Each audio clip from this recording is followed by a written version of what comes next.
మరోవైపు ఏపీలో కూడా అదే పరిస్థితి. ఒకవైపు అన్నదాతల వెతలు, మరోవైపు రాజకీయ పార్టీల కథలు అన్నట్లుగా పరిస్థితులు కనిపిస్తున్నాయి. అనుకూలించని వాతావరణం, అకాల వర్షాలతో రైతన్నలకు తీరని ఆవేదన మిగిలింది. ఎవరు ఆదుకుంటారా అని రైతన్నలు ఆశగా ఎదురు చూస్తుంటే రాజకీయ నేతలు మాత్రం ఒకరిపై ఒకరు విమర్శలు చేసుకుంటారు.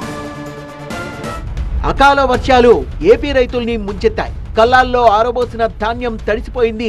ఈదురుగాలులతో కురిసిన వర్షానికి కోతకొచ్చిన వరి పంట నేలకొరిగింది. ఉద్యానవన పంటలు కూడా తీవ్రంగా దెబ్బతిన్నాయి. ఉమ్మడి చిత్తూరు, ప్రకాశం, గుంటూరు, కృష్ణా, తూర్పుగోదావరి, పశ్చిమ గోదావరి జిల్లాల్లో ఈదురుగాలులు, వర్షాల ప్రభావం అధికంగా ఉంది. ఉమ్మడి తూర్పుగోదావరి జిల్లాలోనే 95,000 టన్నుల ధాన్యం తడిసిపోయినట్లు అధికారుల ప్రాథమిక అంచనా. తడిసిన ధాన్యాన్ని ప్రభుత్వం కొంటుందో లేదో అనే ఆందోళనలో ఉన్నారు రైతులు.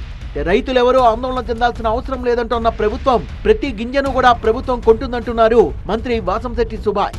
ఎవరు ఏ చింత పడవద్దు.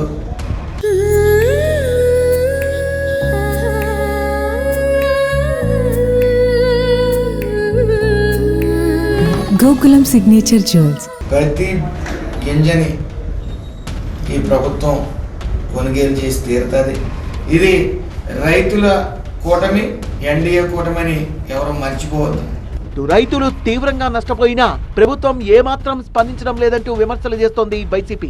వర్షాలపై సమాచారం ఉన్నా ప్రభుత్వం పట్టించుకోలేదని, ధాన్యం సేకరించడంలో ప్రభుత్వం విఫలమైందని జగన్ ఆరోపించారు. కష్టాల్లో ఉన్న రైతులకు అండగా నిలవాలి, అన్నదాతల్ని ఆదుకునేలా ప్రభుత్వంపై ఒత్తిడి తేవాలని పార్టీ నేతలకు దిశానిర్దేశం చేశారు వైసీపీ అధినేత జగన్.